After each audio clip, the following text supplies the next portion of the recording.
Take a look at two lever arm jacks, cabinet jacks, lever arm lifters, whatever you want to call them. I bought both of these on Amazon. They were around about the same price, and I just want to kind of give a quick overview of what I've seen since I've looked at them. They both come packaged in cardboard boxes with this polystyrene foam insert, so that keeps them kind of safe. It's a shame there's so much plastic in them, but what can you do? And they're both quite similar. So this is one from a brand called Eidoct. E-I-D-O-C-T, I think. I'm not exactly sure how to pronounce it. And it looks all right. The other one, I'll just show you the box quickly. Same kind of thing in the box, same plastic, but this one comes with a couple of these things to go on the top, a free pair of gloves, whatever that's for, and a pair of foot pads. And this is what it looks like.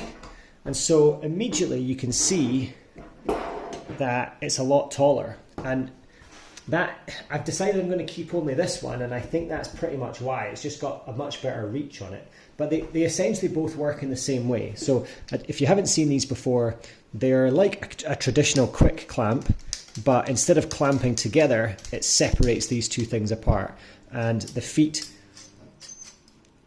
lock in together like that, and so it allows you to slip it underneath something and then jack it up and lift up the thing.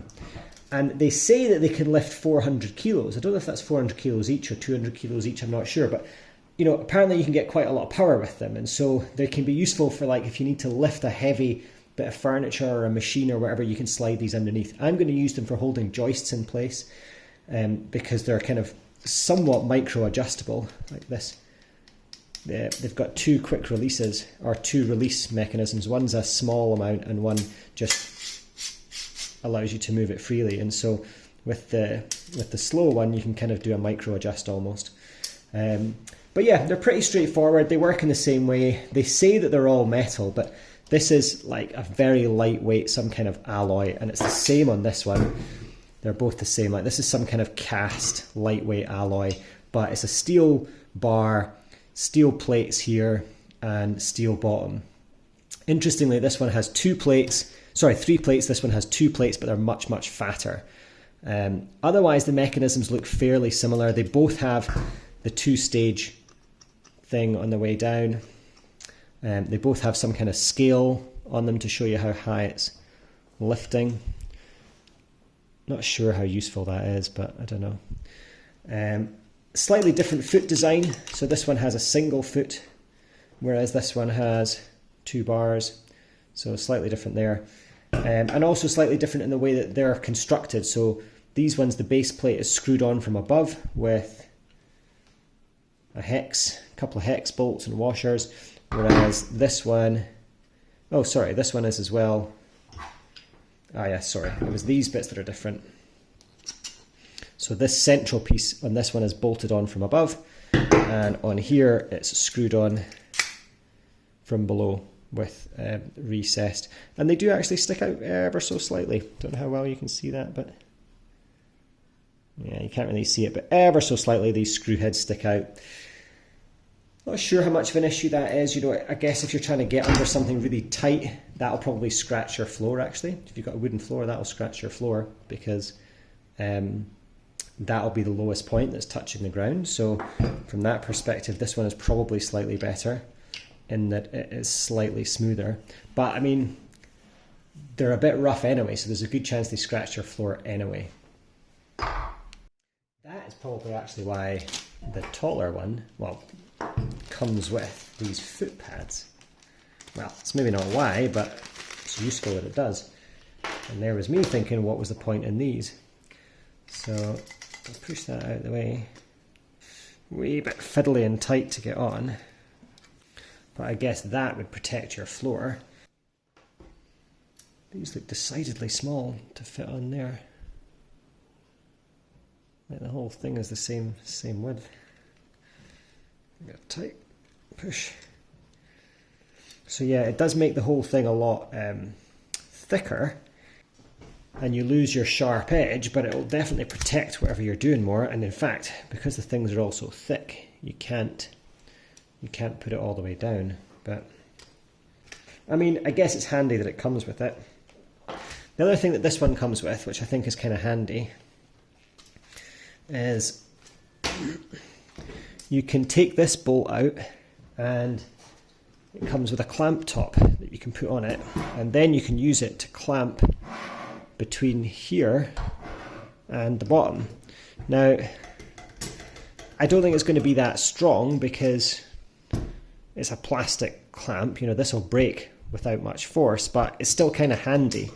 Like, it's just useful that it's got it, I suppose. And if you wanted to, you can make something stronger than that. This also has a hole there, but it doesn't come with the clamps, and so you could probably make something to fit on this if you wanted to. The other reason that I chose this one is because this piece in here doesn't look like it is steel. So it's just the alloy handle starts here, and therefore I think that's less likely to break, because I would guess the weak point is somewhere in there. Now maybe the handle breaks off, but potentially I can fix the handle by putting something else on it. Whereas this one is a full alloy piece, and then it's alloy that pushes against there. And so, mind you, it is nice and thick, whereas this one's a lot thinner. Sort of see that, it's a little thin piece of metal, but I don't know, I thought the steel one was better. But yeah, ultimately the big thing for me was that at maximum height, you can see the maximum height there, this one is just a chunk bigger, and therefore I feel like that's going to be more useful. Quick shot to show how I'm using them. So I'm adding this new carrier beam in the middle, and to get it up tight against the joists, I stick this clamp in and then jack it up. And I can do that until the beam is tight at this end, and if I take the other one down here,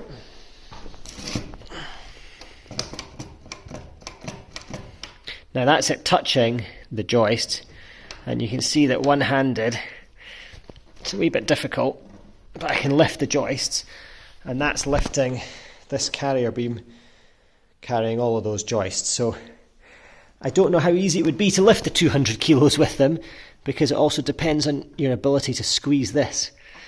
And I can feel it. There's a bit of flex on it. So yeah, I don't know in reality whether they're able to take the 200 or the 400 kilos or whatever they say, but for what I'm using them for, really useful. They're obviously not as good quality as, I forget the brand, I think it's maybe Viking arms they're called, which are like I think they're in the UK they're £170 each, whereas these are £45 for a pair. And so yeah, hopefully this video is useful. Very quick look at the functionality. You can see how the slow one works there versus the